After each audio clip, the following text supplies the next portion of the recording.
Handicapper Steve here, handicapping the racing from Gulfstream Park here on Thursday. It is the 8th of January, or 8th of February, 2024. I forgot my month for a second. Go look at the second race from Gulfstream, but before I get on to that, remember to please follow me on Twitter at Horse Racing Kit 5 for more selections for race courses around the world, and I mean it, around the world. Let's look at the second from Gulfstream, which is a good feature. It's a main special weight person, $89,000. Race for mains 4-year-olds and upwards here. Field of 7 horses going the 2,400 meter journey, or a mile and a half on the Gulfstream Park turf course. Portable rails are out at 80 feet, so just keep that in mind. My top selection here, I'm going to go with the number 5 horse here, Typhoon Lagoon. I'm going to go 5164 in the superfecta. 5164 super, top selection 5 horse, Typhoon Lagoon. This 5-year-old gelding by Kitten's Joy here. Mark Cassie trains. John Velasquez gets to mount. The horse's most recent ad came 20th of July at Saratoga. Mile 3/8 inner turf course and main special weight 105,000. And he finished 5th by 4 3/4 lengths that day, and he just stalked all the way around the race course and then crumbled late.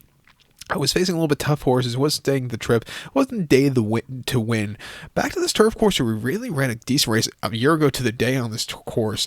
Come back here, hopefully being forwardly paced. I can expect him to run a good race, and I'll use him on the ticket. 2 back in main special weight Belmont, mile 3/8 on the inner turf course 2nd of June. He finished 5th by 6 lengths that day, and he was very wide that day, and he just never really got going. It wasn't his day to win off the bench.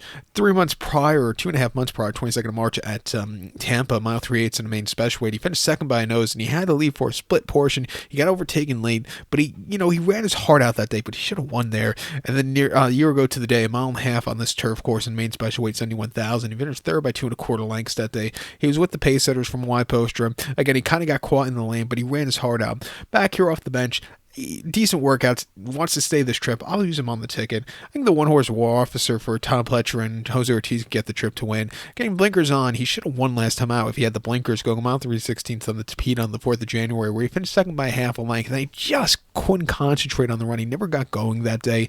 He also had a wide trip prior to another wide trip at Aqueduct, mile and 1/8 inner turf course in main special weight, where he finished 6th by 1 3/4 lengths. He was really closing up well late in an all-out finish, but he still needs to concentrate on the run.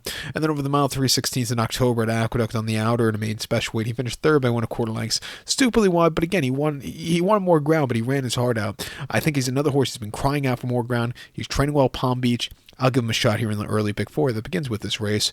So to recap my selection for the second from Gulfstream, I'm going to take the 5 horse here, Typhoon Lagoon, give kudos to the 1-horse War Officer, 5164 Super, 5-1 in the multi-race. So good luck to all, and please follow me on Twitter at Horse Racing Kid 5. Good luck, everybody.